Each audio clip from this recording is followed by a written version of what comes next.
चलिए, तो जो लास्ट क्वेश्चन था हमारा, v इंस्टेंटेनियस का वैल्यू था 2t माइनस 5, है ना। अच्छा, वैसे हमको यहाँ इंस्टेंटेनियस लिखने का जरूरत नहीं है। अगर वेलोसिटी टाइम के रिस्पेक्ट में दिया हुआ है मीन्स के इंस्टेंटेनियस है, क्योंकि जैसे ही टाइम चेंज होगा वेलोसिटी चेंज हो जाएगा। ठीक है, और आपको फाइंड करना है पहला पोजीशन और दूसरा एक्सेलरेशन। तो फर्स्ट अगर हम लोग पोजीशन का बात करें, पोजीशन कैसे फाइंड करेंगे जरा बताना। राइट सा बात है, हमको वेलोसिटी से डिस्प्लेसमेंट चाहिए, डिस्प्लेसमेंट यानी पोजीशन। तो हम लोग लास्ट टाइम अच्छे से पढ़ चुके, इंटीग्रेट करना होगा। चलो इंटीग्रेट करते हैं। t square minus 5t plus 2t square by 2 minus 5t plus c। ये समझ में आया क्या? सी ये इंटीग्रेशन में हमेशा ही लिखते हैं। अगर बेसिक मैथ्स वाला याद होगा, तुमको बेसिक मैथ्स भेजे हैं? नहीं भेजे? स्टार्टिंग वाले और लेट करती, वैसे हम बेसिक मैथ्स अभी भेज देंगे तो फिर बेसिक कर देंगे दोबारा से। बेसिक मैथ्स का आइडिया है या नहीं है? थोड़ा बहुत, उसमें 8-9 लेक्चर है, सारा देख लेना। बेसिक मैथ्स में वेक्टर डायमेंशन।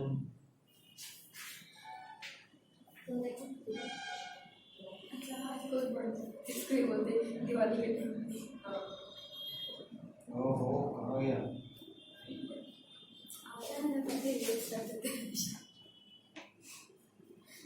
टाइमिंग आज कर दे सर, 11:30 से क्यों रखे? 11 बजे से क्यों नहीं रखे? क्योंकि हमको खुद भरोसा नहीं था कि हम 11 बजे पहुंच जाएंगे। ना कभी 10 बजे आपका नहीं होगा, अभी 11 बजे भी आपका हो गया है। हाँ चलिए, 10 बजे उठे ही होंगे, अगली बार से क्लास ही नहीं करने तब 10 बजे उठे दिखा करके चले जाएंगे, बाहर घर पे देखेंगे नमाज। भेज दे तो कॉपी दिख नहीं रहा, तुम्हारे पास तो होगा ना। यूट्यूब पे नहीं, तुम लोग को तो डायरेक्टली भेजे था ना, ग्रुप में भेजते हैं। ग्रुप में भेजे। हाँ भेजो, बेसिक मैथ्स वहां से एक बार देख लेना। तो ये मैथ्स का पार्ट है, तुमको तो ऐसे आना ही चाहिए। मैथ्स तुम्हारा पेपर है, डिफरेंशिएशन इंटीग्रेशन तो पता होना चाहिए। बट फिर भी चलो, तो ये डायरेक्ट लिख दिया, कोई इशू है क्या? ये मैथ्स हाँ मैथ्स, वो बायोलॉजी वाली। इसको वापस डिटेल करना होगा तो ठीक है, तो टूल में बैठ जाएगा ना। ठीक है क्या डिटेल कर लो? सब देख अभी बताओ, अभी देख लो कि बात का बात छोड़ो, अभी ठीक है या डिटेल कर लो? ठीक है, मतलब समझ में आया कैसे किए? तो वही तो पूछ रहा हूँ। इसको जब इंटीग्रेट करेंगे, देखो s is equal to integration of v dt। हाँ फिजिक्स वाले में करता, इंटीग्रेट करेंगे तो v का इक्वेशन है 2t minus 5 into D T. ठीक, अब 2t का इंटीग्रेशन करेंगे तो कांस्टेंट बाहर, और इंटीग्रेशन में क्या होता है, पावर जो होगा वेरिएबल का उसमें एक ऐड करते हैं। 1 पावर ऑफ 1 ऐड किए, और जो ऐड किए वही नीचे लिख देते हैं। 1 और 1 2 को ऐसे नीचे लिख दिए, प्लस सॉरी माइनस है माइनस 5। इसमें t का पावर कितना है? 0। तो t का पावर 0 है तो ऐड होगा 1 हो जाएगा, प्लस कुछ नहीं था यहाँ पे 0, तो वहां पे कांस्टेंट c लिखते हैं। इंटीग्रेशन का रूल होता है। ठीक है, अब देखो इसको सॉल्व करेंगे तो ये तो गया, बचा t square minus 5t plus c को आप नेगलेक्ट कर सकते हो, आंसर होगा आपका ये क्या निकाले, पोजीशन। ठीक है, कहाँ इशू बोलो, दिख नहीं रहा है। ऐसा क्या? क्या मुझे अच्छा उसको कहाँ कैसे है? आप लेकर ठीक है, ठीक है। हाँ ठीक है, एक मिनट। डब्लू क्यों बजा रहा है? Next is acceleration. आशीष क्या करेंगे एक्सेलरेशन के लिए? कॉपी मत देखो बाबू, यहाँ देखो, बोर्ड देखो, सोच के बोलो क्या करेंगे। डिफरेंशिएशन। तो चलो डिफरेंशिएशन बताओ बेटा क्या करना होगा। सिर्फ पक्का, कोई इशू किसी को? इसका एक्सेलरेशन 2 जो कि कांस्टेंट वैल्यू। ठीक, ये तो सिंपल था। नेक्स्ट क्वेश्चन हमारा क्या था? हाँ v is equal to x square plus 2, और आपको एक्सेलरेशन फाइंड करना है। ये कितनों का बन गया? 2x होगा शायद। तो क्या होगा पता नहीं, 2x नहीं होगा, ये तो हम देख लेंगे। पता नहीं। क्या आंसर आया? 3x square plus 4x 3x square plus 4x, 2x पूरा बोलो, सिर्फ 2x नहीं, कोई कैसे नहीं। v हमारे पास दिया हुआ है कितना? x square plus 2, x square plus 2, और आपको फाइंड क्या करना है? एक्सेलरेशन। एक्सेलरेशन का formula in terms of x क्या होता है? ये होता है, चलो v कितना है? छोड़ दो, इसका कुछ नहीं करना है, हमको सिर्फ इस वाले v को डिफरेंशिएट करना है। इसको डिफरेंशिएट करोगे तो आंसर आएगा इंटू एक्स स्क्वायर का 2x आएगा। अब इसको सॉल्व करो, कितना? 2x cube plus 4x। ठीक है, सिंपल था, कोई इश्यू नहीं है। तुम लोग सिर्फ a is equal to dv by dx निकाले, इसलिए गलत हुआ। a is equal to v dv by dx हम लोग पढ़े थे।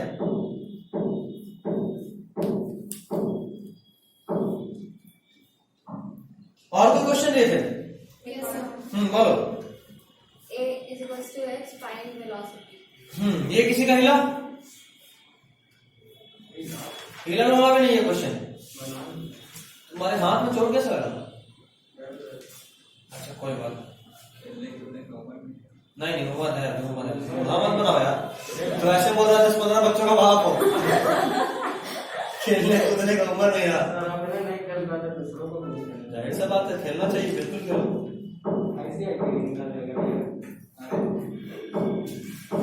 चलो ठीक है, बताइए आंसर, मतलब क्या है आशीष इसका आंसर? x स्क्वायर बाई, और किसी का बना कितना? X square by 2. x square by 2 plus c, लेकिन ये गलत है, पता है। क्या बात है, ऑलमोस्ट सही था, बाकी लोग तो थोड़ा दूर रह गए।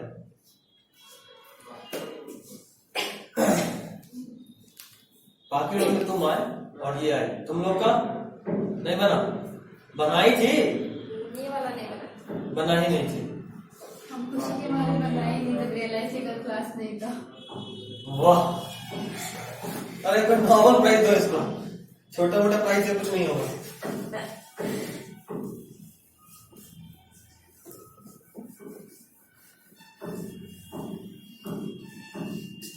चमत्कारिक ख्याल तुम्हारे दिमाग में आता कैसे है? क्लास बने तो छोड़ ही दो। नहीं हुआ ना? हो गया। बच गए। देखो यहाँ आ गया। काला काला हो गया। कौन सा हमको दोनों है? वही। If a is equal to x, find v. a x के बराबर है ऐसा आपको बोला जा रहा है और आपको फाइंड करना है v। अब कोई ऐसा इक्वेशन सोचो तो जहां पे a भी आए, v भी आए और x भी आए, क्योंकि इन्हीं तीनों में आपको एक रिलेशन चाहिए, है ना? कोई ऐसा इक्वेशन a भी आए, v भी आए और x भी आए। अबे याद होना चाहिए आशीष, पलट रहे हो तुम पेज यार, कल नहीं आए थे नहीं, पिछला क्लास जब भी बताए ना तू था, नहीं, ये वाले बताने में तुम नहीं था, नहीं, x वाले अच्छा, हाँ। d वाले में तो देख के पता चल गया। टी वाले के बाद ही ये आया है। नहीं लिखो, कैसे नहीं लिखो, लास्ट में लिखे थे, हाँ हमको याद है। देख सामने में तुम्हारे a भी है, b भी है और x भी है, इसको सॉल्व करोगे तो दिख रहा है ना साफ साफ, a dx is equal to v dv, दिखा? आप इसको दोनों से इंटीग्रेट कीजिए और सॉल्व कीजिए, अभी कीजिए। ax के बराबर ऐसा बोला जा रहा है,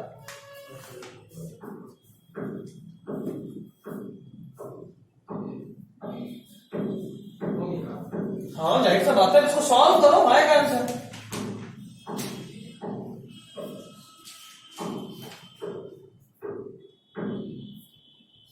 क्यों यही किए, इसका हम जवाब दे दिए।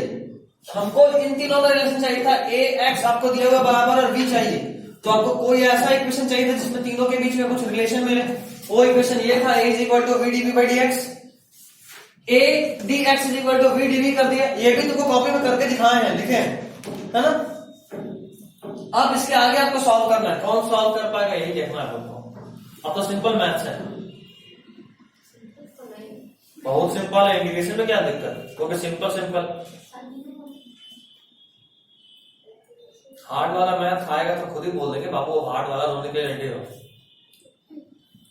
वैसे जितना हार्ड मैथ्स मिलेगा हम उसका उतना ट्रिक निकाल कर रखेंगे, क्योंकि मैथ हमको खुद ही नहीं आता था, जाहिर सा बात है, मैथ्स तो मेरा खुद का पेपर नहीं था, कहां से हम हार्ड मैथ सॉल्व करें, तो हम चुपचाप ट्रिक बना के रखे बेटा। इससे इतना लंबा क्वेश्चन एक लाइन में बना था, कौन सा हमको बोर्ड पास करना है, हम तो सोच के बैठे थे बोर्ड में बस पास करना है, 75% एवं नीट निकालना है। हाँ एकदम, एक को दिन बिना स्कूल गए हमारा, हाँ आया था 78%, ओके कितना दिन में पढ़ गए, टोटल 11 दिन पढ़ा था, गिन के बस। तो आप बैठते हैं एक बार 12 घंटा पढ़ते तो 12 घंटा नहीं 20 घंटे के शिफ्ट में पढ़े, सच है, तुम देखना। ये नहीं तो मैं रिकॉर्ड नहीं रिकॉर्ड करके नहीं, जब तुम्हारा एग्जाम आएगा ना तुम खुद भी पढ़ोगी।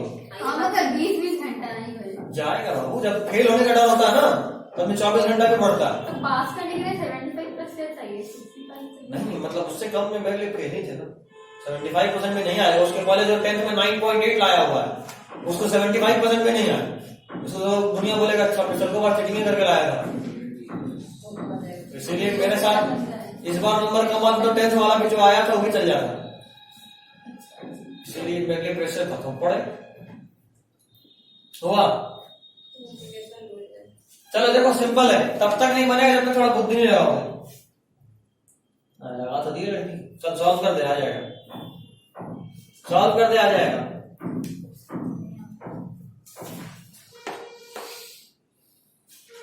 ये तो क्यों लिखे, हाँ ए डी एक्स करने के बाद एक्स स्क्वायर बाई 2 कैसे हो गया, तो इंटीग्रेशन के लिए ए और ए को करेंगे तो ए मान लो अगर कांस्टेंट है तो ए तो बाहर आ जाएगा, ए अगर कांस्टेंट नहीं है, यहाँ एक्सेलरेशन है तो ए और एक्स सेम नहीं है तो कैसे तुम इंटीग्रेट करोगे, तुम भी शायद वही किए, कैसे डालिए, वेरी गुड बन गया सिंपल। देखो इधर देखो, इधर देखो, ये तो सीधा बी स्क्वायर बाई 2, अंधा भी बोलेगा, हाँ बोल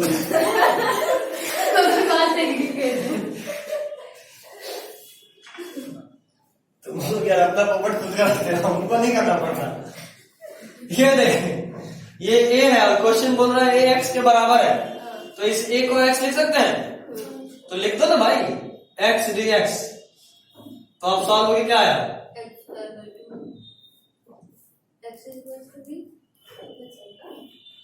अब यहाँ एक इश्यू भी है भाई, यहाँ प्लस सी भी लिखो, इधर भी प्लस सी कर लो।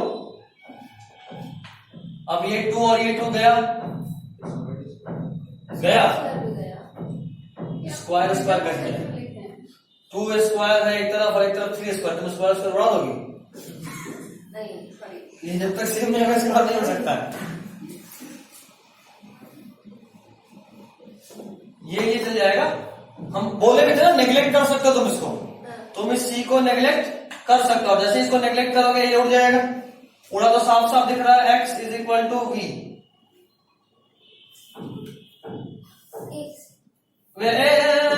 सॉरी अभी ठीक है, सिर्फ कैसे एक्स आएगा, वी को नहीं तोड़ा ना, आपको वी चाहिए, अच्छा रुको वी चाहिए ना, उल्टा ही कर दिए, वी चाहिए, नहीं इसको उल्टा, हमको वी चाहिए, मैक्स निकाल दिए, एक्स तो मेरे पास है, हमको वी चाहिए, वी को क्यों तोड़े,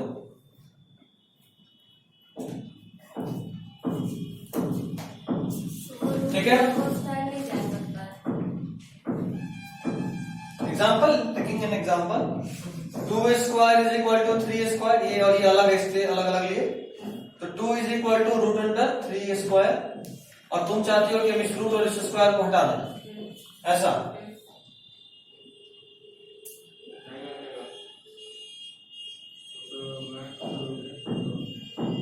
नहीं होगा सर,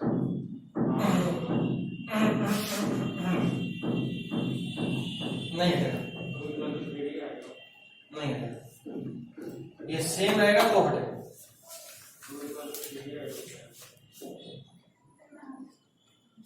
वैसे यार ये गड़बड़ हो रहा है, वही तो गड़बड़ हो रहा है,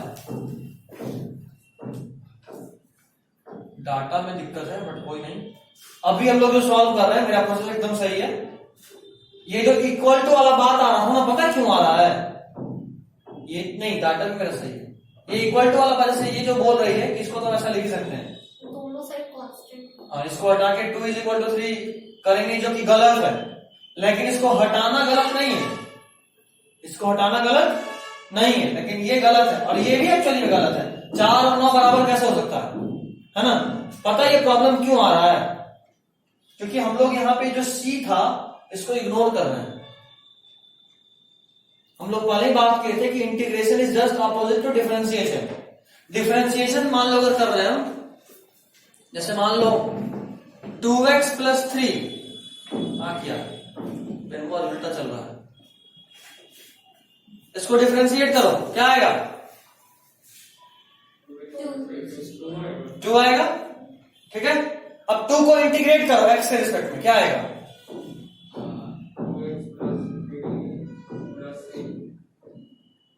तुक्का नहीं, तुक्का नहीं, हम इसको डिफरेंशिएट किए हैं d/dx, ये किए तो आया ये। अब हम इसमें 2dx करना चाह रहे हैं, अब बताओ क्या आएगा? वापस बोलो, दैट्स इट। 2x² कैसे होगा? ये सिर्फ 2x होगा नॉर्मली, अगर c को हटा दे तो, जो कि बिल्कुल इसके बराबर नहीं है, नहीं है ना? तो इसी चीज को इक्वेट करने के लिए, डिफरेंशिएशन और इंटीग्रेशन की इसी गैप को खत्म करने के लिए हम लोग अपने मन से एक कांस्टेंट लिखते हैं कि अगर कोई कांस्टेंट भी होगा तो भी उसको यहां मैनेज कर लेंगे। तो एक्चुअली में जैसे ही हम लोग इस c को उड़ाए ना, हम बोले कि नॉर्मली हम लोग हटा देते हैं, तो c को उड़ाए, एक्चुअली में हम लोग इसी कांस्टेंट को गायब कर दिए। यहां पे हम लोग साफ साफ कर सकते हैं, अगर इस केस में हो तो हम बोल सकते हैं कि यहां पे -4 था, सॉरी -5 था कांस्टेंट, जो हमको दिख नहीं रहा था। तो हम देख रहे हैं कि अच्छा 2² = 3² कैसे हो सकता है? ये -5 तो इंटीग्रेट करने पे आया ही नहीं, इसलिए पता नहीं चल रहा था हम लोगों को। तो तुम एक काम करो, इसको +c कर लो, अब आंसर सही हो जाएगा। +c कर लो तो आंसर सही हो जाएगा। हम लोग यहां वाले c को गायब नहीं कर रहे हैं, ठीक है। और इस c का देखो वैल्यू समझ में आ रहा है, तो अगर ऑप्शन में c वाला आंसर हो तो c वाले को टिक करेंगे, ठीक है ना। क्योंकि अभी लोग देखें कि देखो c का कितना रोल है। अगर ये c नहीं होता तो कोई हालत में जो इंटीग्रेट डिफरेंशिएट करके जो लाया उसको इंटीग्रेट करने पर वापस वो वैल्यू नहीं आ रहा है, ठीक है। चलिए, कोई और डाउट? वैसे अभी तुमको डाउट है, हमको पता है। बस बोलते नहीं हो तुम, नहीं बोलोगे तो बताएंगे नहीं, भले इनको पता हो। बोलो, कोई इश्यू? कहाँ पे इश्यू है? अभी नहीं, बाद में पूछ रहे हैं, हमको वापस से देखना पड़ेगा। हम आपको पहले बोले पिछला वाला लेक्चर तुम वापस अभी तक पक्का नहीं देखी हो। मेहमान जा ही नहीं रहे, यार इसका तो दुख एकदम प्रो लेवल का है। एक काम करो, बोलो तुम गैंग वैंग भेजे? नहीं आएंगे, आज एट क्लास जाएंगे, आज एट क्लास चले जाएंगे, उसके बाद फिर घर धोना ना पूरा। कहीं इसी में से तो भाग के नहीं आ गई हो कि घर धोने में हम नहीं है भाई। नहीं, हमको कोई प्रॉब्लम, बट अभी तो गए ही नहीं है। अगर अभी चले जाते तो हम शायद नहीं आते। ओ, मतलब बचना नामुमकिन है। एक काम करो ना, बोलो जाने से पहले घर धो के जाइए।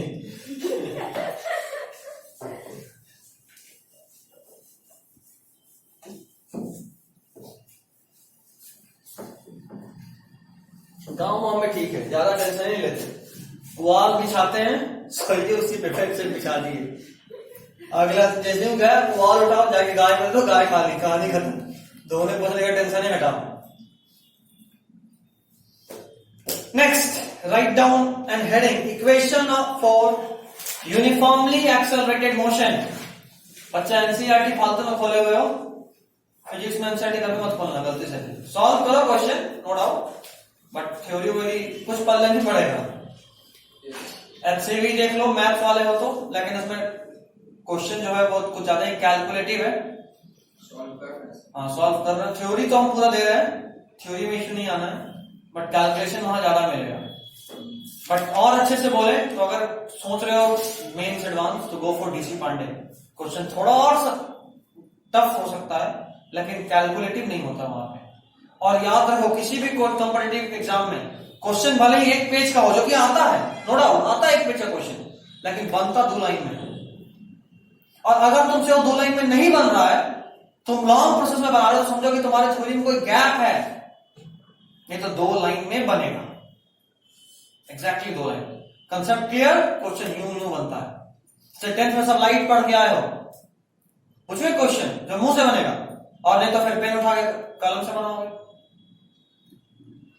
क्वेश्चन है कि किसी मिरर से या एक कनकेव मिरर से इमेज डिस्टेंस और ऑब्जेक्ट डिस्टेंस बराबर है, जरा और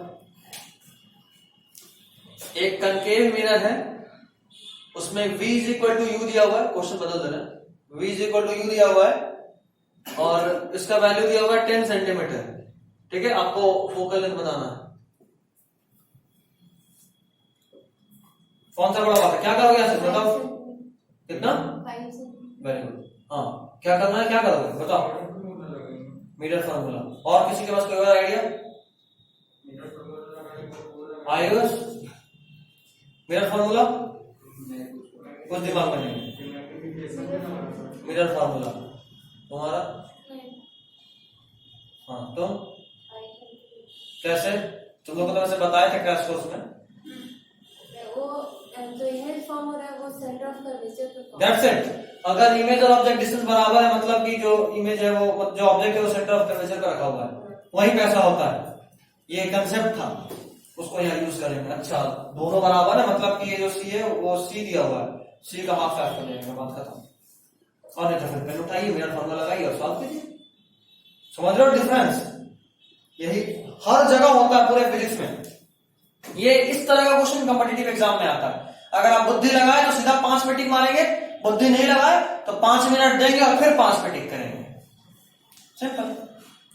तो सामने वाला क्वेश्चन कभी टफ नहीं देता है, टाइम किलिंग देता है कि तुम खुद से अपना टाइम बर्बाद करो फालतू में, उसके लिए तैयार हो।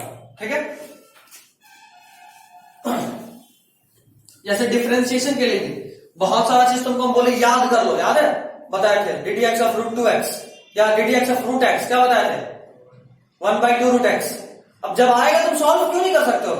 रूट x मतलब x की पावर 1/2, सॉल्व करो, आएगा, बिल्कुल आता है। इसका मतलब क्या?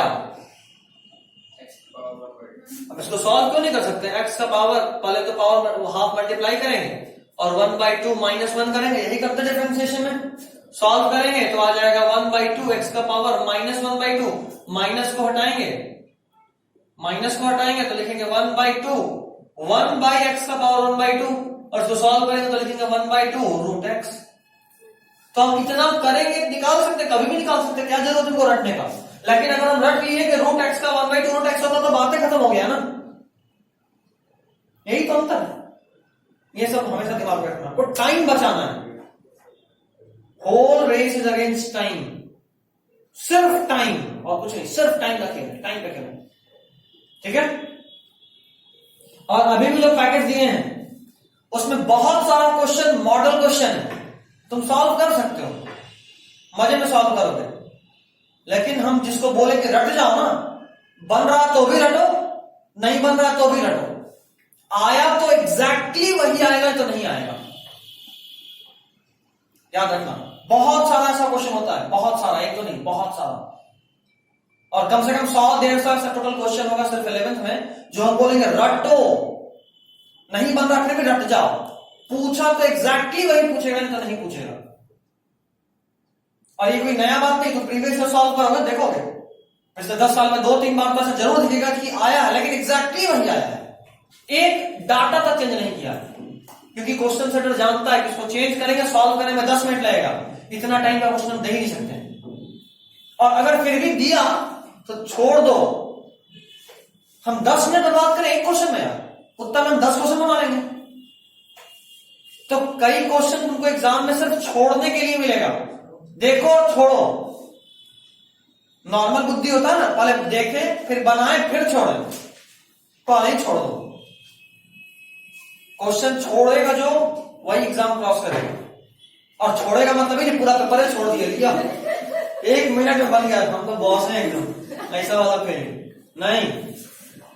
क्या छोड़ना ये क्लियर होना चाहिए एकदम, बस यही छोड़ना।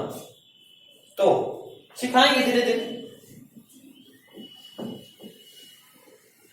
कंपटीशन तो इतना बैठे हैं कि क्वेश्चन सेंटर का क्वेश्चन आता तो पहले ही याद होता है। बस ये बात है कि अपने बारे में सब बुद्धि गायब हो जाता है, सबके साथ होता है। मतलब दूसरे को ज्ञान देते वक्त बहुत बुद्धि होता है, जब अपना टाइम आता है सारा बुद्धि गायब, सबको वही पे से झेलना होता है। लेकिन हाँ, एक्सपीरियंस बहुत मैटर तो करता है, नो डाउट। अभी तुमको जितना डर लग रहा है ना 11th में, जब तुम 12th में जाओगे तुमको 11th वाला बच्चा लगेगा।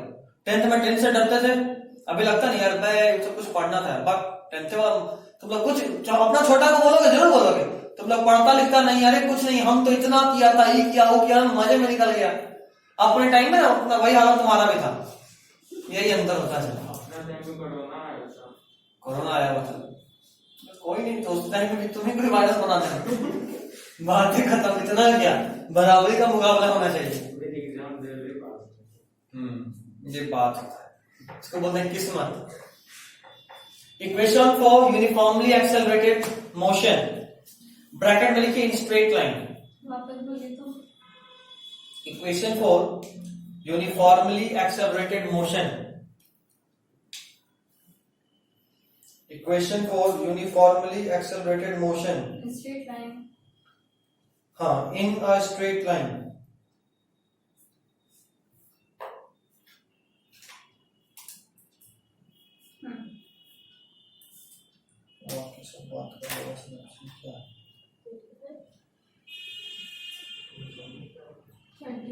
ठीक है, पहला, वैसे आप सभी को पता है, कोई नया चीज हम नहीं कर रहे हैं, जो बताएंगे आपको। पहला इक्वेशन ऑफ मोशन है a v is equal to u plus a t. v is equal to u plus a t. v क्या है, u क्या है, a क्या है, t क्या है, सब आप लिखिए, लिखिए फिर भी।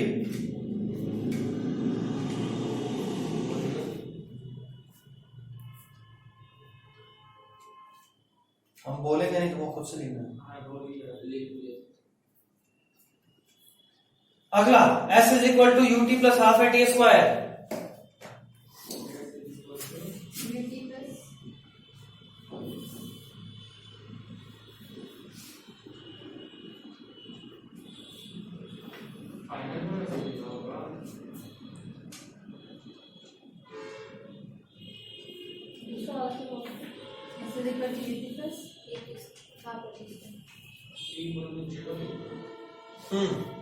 यो टाइम जीरो पे वेलोसिटी कितना है, इनिशियल वेलोसिटी इसको बोलते हैं।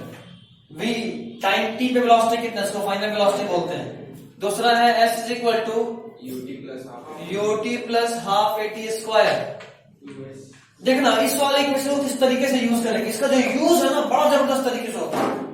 मतलब हम पूछेंगे क्या और निकालेंगे क्या, बस ये हमको पता होगा कि इसका आंसर और इसका आंसर बराबर होगा, और दूसरा वाला चीज निकालना आसान है तो हम वही निकाल रहे हैं। देखेंगे, इसको भी यूज करना सीखेंगे, तुमको दिखाएंगे ट्रिक कैसे काम करता है। हाँ, अपवर्ड और डाउनवर्ड में बहुत काम आता है। एस क्या है, यही तो गलती कर रहे हैं बाबू। यू पता है, डी आपको टाइम पता है, ए एक्सेशन टी टाइम पता है। चलो तीसरा,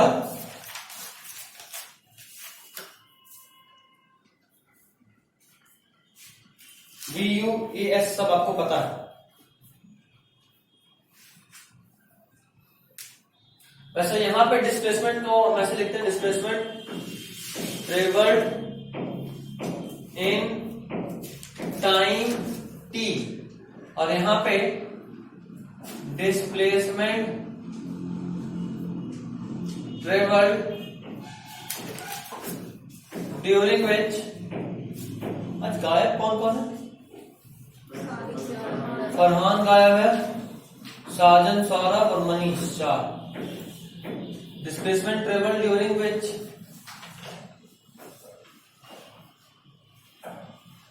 वेलोसिटी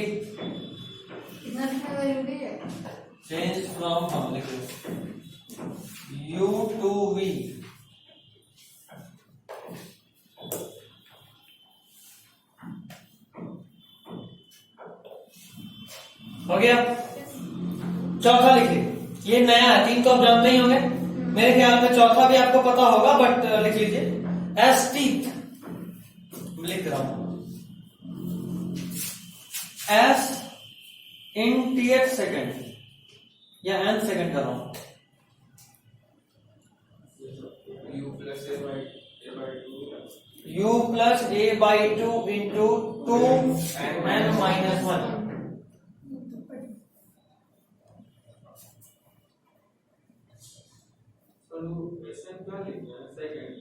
एस nth सेकेंड, वही तो लिख रहा हूं, displacement travelled during a particular second in motion।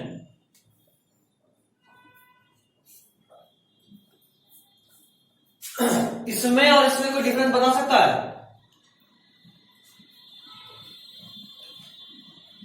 Total time का एक पर्टिकुलर टाइम का मतलब इंस्टेंटेनियस टाइम। एक हद तक ठीक है, एक्सप्लेन नहीं किया, कोई एग्जांपल लेके बताओ। लाइक उसमें अगर बोला जाए तो 4 सेकंड में कितना था और इसमें टोटल 4 सेकंड में कितना। दैट्स इट, समझ रहे बात? मान लो हम 5 सेकंड का मोशन को डिस्कस कर रहे हैं, अगर इस इक्वेशन में टाइम 5 पुट करेंगे तो ये जो डिस्प्लेसमेंट आएगा वो t इज इक्वल टू 0 से t is equal to 5 second के बीच में जो डिस्प्लेसमेंट ट्रेवल हुआ उसको बताएगा। और अगर इस इक्वेशन में n का वैल्यू 5 पुट किए तो 5वें सेकंड में चौथा और 5वां सेकंड, चौथा के बाद जो 5वां चला, ये 5वें सेकंड में कितना डिस्प्लेसमेंट ट्रेवल हुआ वो बताएगा। ठीक है, वैसे इसको डिराइव किया जा सकता है 5वां सेकंड यानी ts 5वें सेकंड, 5 सेकंड के बाद ये कहां था, और उसमें से अगर 4 सेकंड के बाद कहां था ये माइनस कर दें डिस्प्लेसमेंट, तो मिल जाएगा कि 5वें सेकंड में कितना डिस्प्लेसमेंट हुआ। तो इसी को 2 बार यूज करके ये डिराइव करते हैं, बट स्टिल आप ये लर्न करेंगे डायरेक्ट। 5वां लिखिए, v is equal to, v नहीं एवरेज वेलोसिटी लिख लो, v को ऐसे कर लो तो इसका मतलब होता है average, u plus v by 2।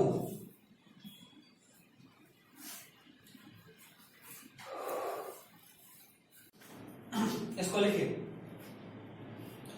Average velocity during which velocity changes from u to v, average velocity during which velocity changes from u to v।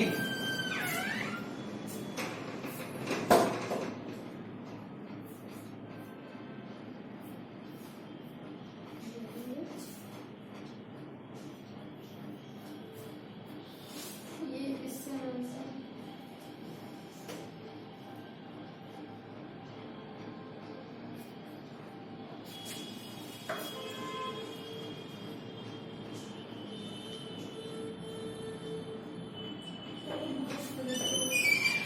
हो गया, average velocity during which velocity changes from u to v। और final लिखिए velocity at, next इसके बाद velocity at mid point during which velocity changes from u to v, velocity at mid point during which velocity changes from u to v, velocity changes from u to v। इसका equation है u square plus v square by 2 root में, during which velocity changes from u to v। जरा इस 6th वाले को हम समझा दें थोड़ा सा। 6th वाले का मतलब ये देखो, सब लोग लिख लिए? लिख पा लिखा जल्दी, हो गया। Root under u square plus b square by 2। ठीक, अभी देखो हम 5वां और 6ठा दोनों को बता रहे हैं। यहां से कोई ऑब्जेक्ट चलना शुरू किया u कोई इनिशियल वेलोसिटी से, और चलते हुए वो यहां पे पहुंचा जहां पर उसका फाइनल वेलोसिटी v है। ठीक है, अब अगर हम आपसे पूछें कि यहां से यहां के बीच का एवरेज वेलोसिटी बताओ, average velocity during which body का जो स्पीड है वो u से चेंज होके v हो गया। तो आप सीधा बोलोगे सर ये होगा u प्लस v/2। ठीक, 5वां समझ में आ गया। 6 समझते हैं। हम बोल रहे हैं इस ऑब्जेक्ट का वेलोसिटी u से v में चेंज हुआ। आपसे मैंने पूछा कि जरा बताओ जब u से v में वेलोसिटी चेंज हो रहा तो बीच में कोई तो पॉइंट होगा। इस मिड पॉइंट पे इसका वेलोसिटी कितना? आप बोलोगे sir root under u square plus v square by 2। किसी भी बुक में आपको सिर्फ 1 से 4 तक मिलेगा, ठीक है, लेकिन ये जो 5वां और 6ठा ये क्वेश्चन में खूब काम आता है। ये एक्चुअली इक्वेशन ऑफ मोशन नहीं है, ये डिराइव्ड फॉर्म है, बट स्टिल आप इसको याद करेंगे क्योंकि ये डायरेक्ट आएगा आपको यूज में।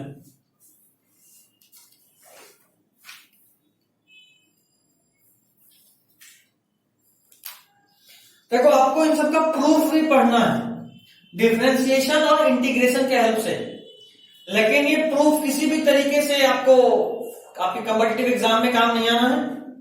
दूसरा, आपको 11th में कोई बोर्ड्स नहीं देना है, तो स्टिल हम आपको कोई प्रूफ बताने वाले क्लास में नहीं है। उसके लिए हम आपको एक लेक्चर भेजेंगे, अगर आपको जरूरत लगता है आप देख लीजिएगा। मेरे हिसाब से नो यूज नहीं देखेंगे, मत ही देखो, तुमको बस क्वेश्चन सॉल्व करने आना चाहिए। फ्लाइंग हो ना, फ्लाइंग हो, हाँ नहीं लेगा, अब हुआ भी तो कोई फर्क नहीं पड़ता,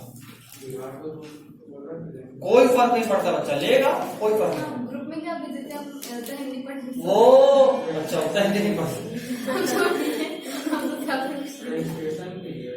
हाँ, जो बिहार बोर्ड वाले बच्चे हैं उनका रजिस्ट्रेशन होगा।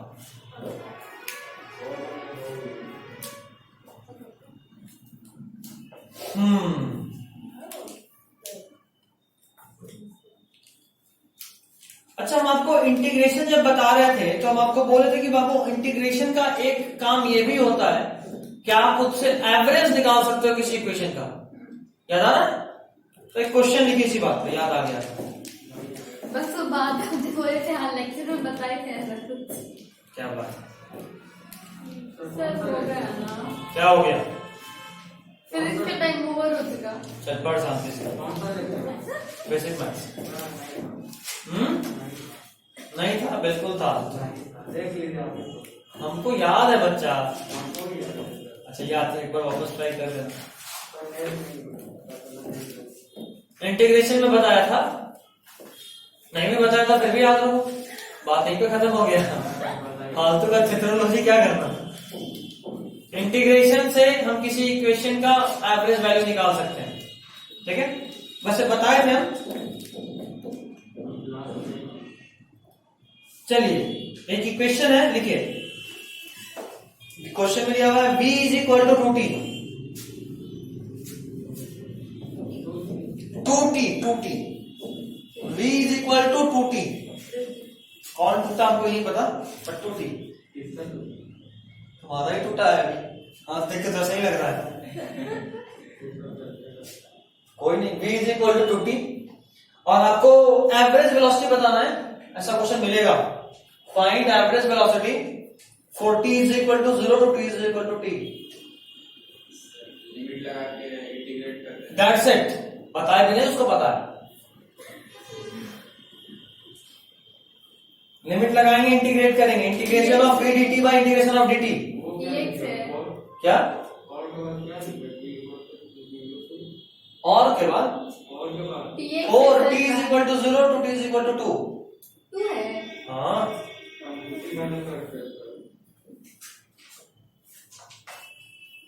तो डॉक्टर नहीं बन सकते, समझ में आ गया। गंदा राइटिंग पढ़ने में दिक्कत हो रहा है, टेंशन वाला बात है। तो लोग लेके देंगे, वो केमिस्ट्री शॉप पे जाके लेंगे सर हम लोग।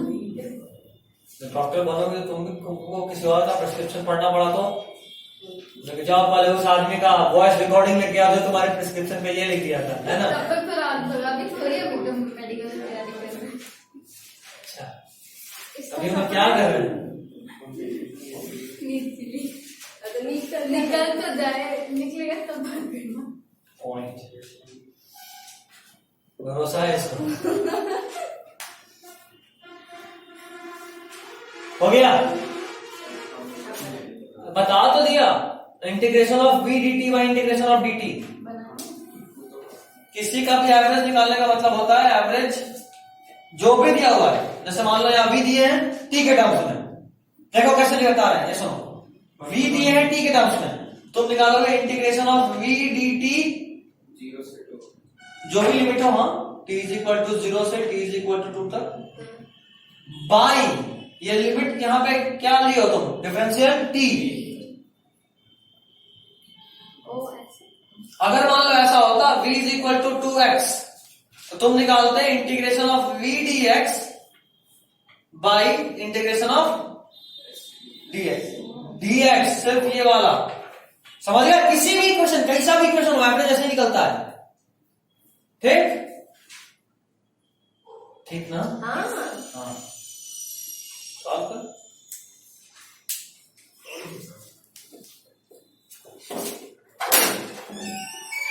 क्या बात है, कैसे कैसे याद है, एक महीने के बाद रहेंगे। लग रहा है। उनको तो लगा अब तो ज्यादा बड़े खाने के तो फॉर्मूला लिखना पानी वाली कुछ नहीं। क्या फॉर्मूला लिखना।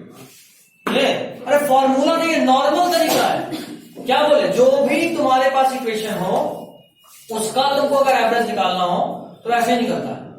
कोई भी इक्वेशन, अभी हम v दिए हैं t के टर्म्स में, इसलिए ऐसे निकाले। हम वही तो बोल रहे थे, इधर देखो आशीष, अगर भी तुमको x के टर्म्स में दिया होता तो इंटीग्रेशन ऑफ v dx करते, बाई इंटीग्रेशन ऑफ यहाँ x था तो dx करते, यहाँ t है इसलिए यहाँ नीचे में dt की है। कोई भी इक्वेशन हम नहीं करते। आपको तो करना है बात सही हो रही है। पीछे कुछ हुआ हम निकालेंगे। तो कब निकालोगे? अगले क्लास में 2-4 नारियल मंगवा के रखेंगे। पढ़ने के लिए। कौन सा? पहले नारियल मुहूर्त के लिए फोड़ेंगे ताकि तुम बनाना शुरू करो, नहीं बना तो फिर तुम्हारा वाला नारियल भी फूटेगा। आप तो कंजूस है ना, आप नहीं मंगवाएंगे। पॉइंट तुम ही लेके आना।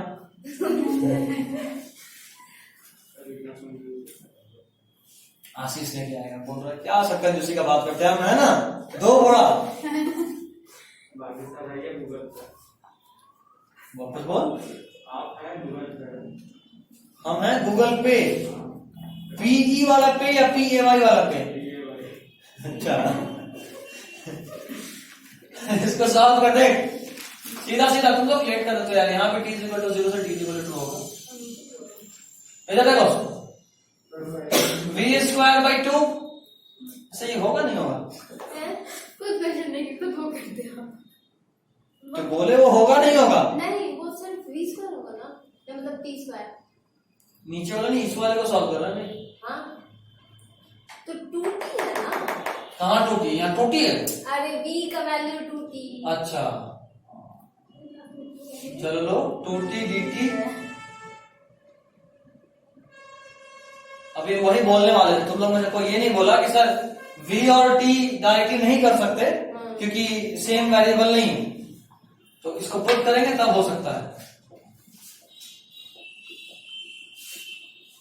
तोड़ो इसको, क्या होगा? 2 तो बाहर आ गया, t का होगा t स्क्वायर बाई 2, और इस पे ये लगाए रखो 0 से 2, ये गया तेल लेने बाई t, ये नीचे 0 ऊपर 2, इसको सॉल्व करेंगे तो आएगा t स्क्वायर, t के जगह पर 2 आएगा, 4 हो जाएगा by,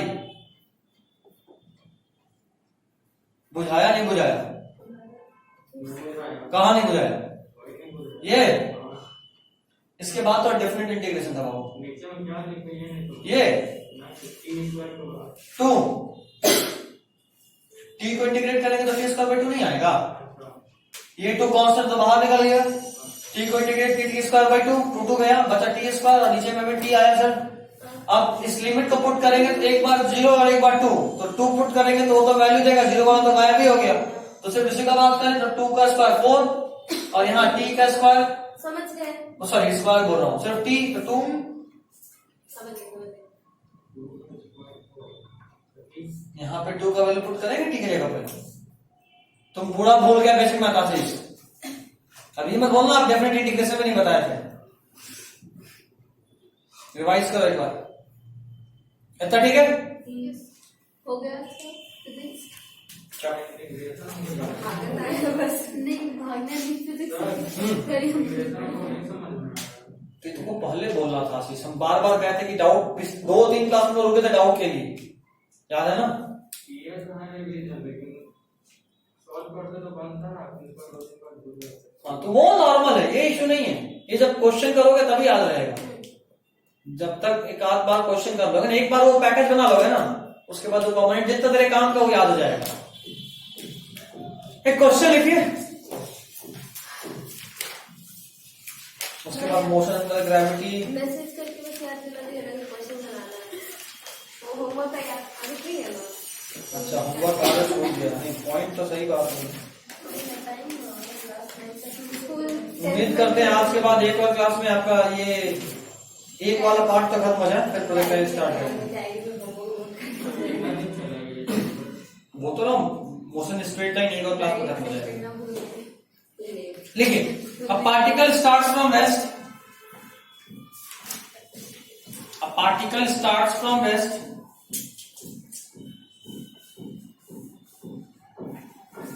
a particle starts from rest with a constant acceleration of 2 meter per second square.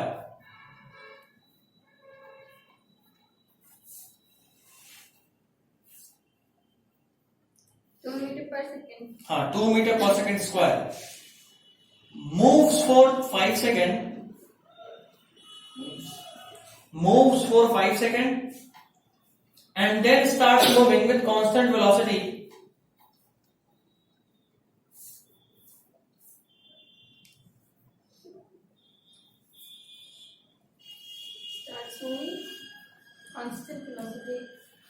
तुमको पता है अभी हम जो तुमको क्वेश्चन दे रहे हैं ये एक मॉडल क्वेश्चन है।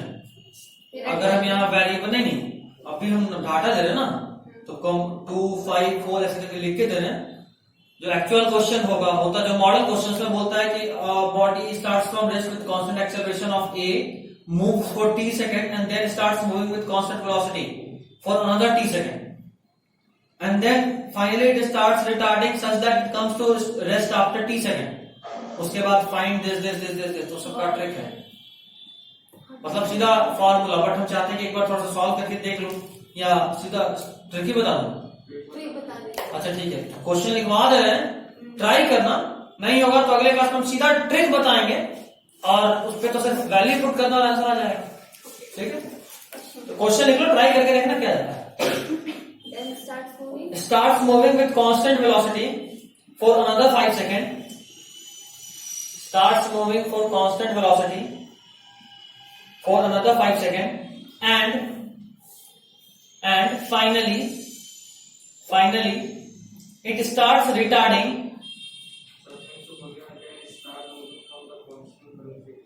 For another 5 seconds,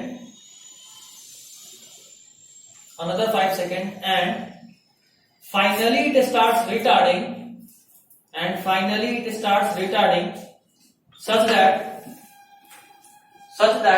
it comes to rest. बड़ा दिन बाद पूरा शादी एंजॉय कर रहे हो तुम लोग। शादी सर आए तो पता चला 18 तारीख लास्ट डेट है रजिस्ट्रेशन का। डेट बढ़ गया, बढ़ा ना, हमको तो बोला 18 लास्ट था, 18 तारीख पूरा वही कॉलेज में। क्या बात है, कौन सा एन में हो ना?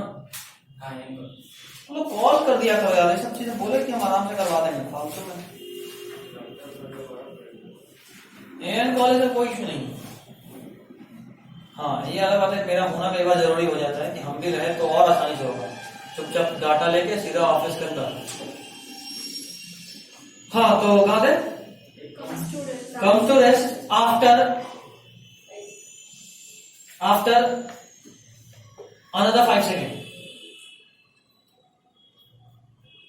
Find first maximum velocity before it stops.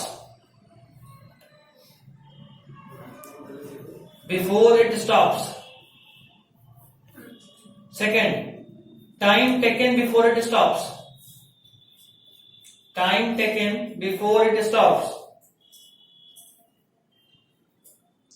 Third, displacement covered before it stops.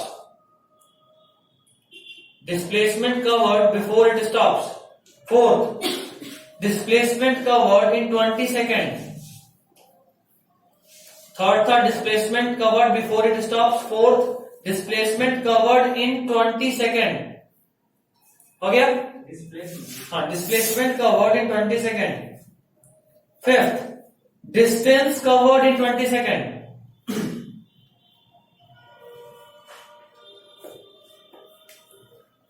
हो गया? Sixth, displacement traveled during last second. Displacement traveled during last second of its journey. Displacement traveled during last second of its journey before it stops. Last second of its journey before it stops. हो गया? चलिए, this is all for today. कोशिश करना कि इसको redraw करना. Physics के numerical को कमांड करने का सबसे बेहतर तरीका होता है कि क्वेश्चन को ड्रॉ करो. जब तुम उसको ड्रॉ करोगे तो तुमको दिखेगा. वैसे देखो, एक और चीज बता रहा हूं, इस तरह के क्वेश्चन को, खासकर ये टाइप ही है, ये क्वेश्चन का एक टाइप है जो सबसे गंदा वाला क्वेश्चन होता है इस चैप्टर से. तो इस तरह के क्वेश्चन को सीधा डाटा पे सॉल्व करना बहुत तड़पाता है. दूर पे कैलकुलेट करो, एक आंसर निकलेगा. ठीक है? इस तरह के क्वेश्चन को जल्दी में अगर सॉल्व करना हो, मान लो कि तुमको एग्जाम में आ गया, तेरे को सॉल्व करना है ऐसा, तो जल्दी में करना हो तो पहले इस जो डाटा दिया ना, इस डाटा से ग्राफ बना लो और ग्राफ से सॉल्व करना चुटकी का खेल है इस क्वेश्चन को. तो ये सब तुमको याद रखना हो कि ऐसा क्वेश्चन जिसमें पहले बॉडी रेस्ट पे था, फिर एक्सेलरेट करा, फिर कांस्टेंट वेलोसिटी, फिर रिटार्ड करा. मतलब अगर वेलोसिटी टाइम का ग्राफ बनाए तो पहले 0 था, बढ़ के एक वेलोसिटी आया, फिर कांस्टेंट वेलोसिटी और फिर रिटार्ड करके 0. इस तरह से दिमाग में आया. अब तुम इस पे अगर सॉल्व करोगे ना, मजे में बनेगा. इस पे एक और तरह का क्वेश्चन होता है, इसमें कांस्टेंट वेलोसिटी नहीं होता. ऐसे बोलता है कि एक बॉडी था, पहले एक्सेलरेट करा और फिर रिटार्ड करके रेस्ट पे आ गया. ये ज्यादा कॉमन है, उससे इस वाले से ज्यादा कॉमन है. पहले एक्सेलरेट करा, फिर ये नहीं कि कांस्टेंट वेलोसिटी से भी चलो, नहीं, एक्सेलरेट करा फिर रिटार्ड करके रेस्ट पे आ गया. जरा बताइए, इसमें यही सब क्वेश्चन, मैक्सिमम वेलोसिटी कितना था, कितना टाइम लगा, ये वो दिस दैट फलाना ढिमकाना करता है. ठीक, चलिए.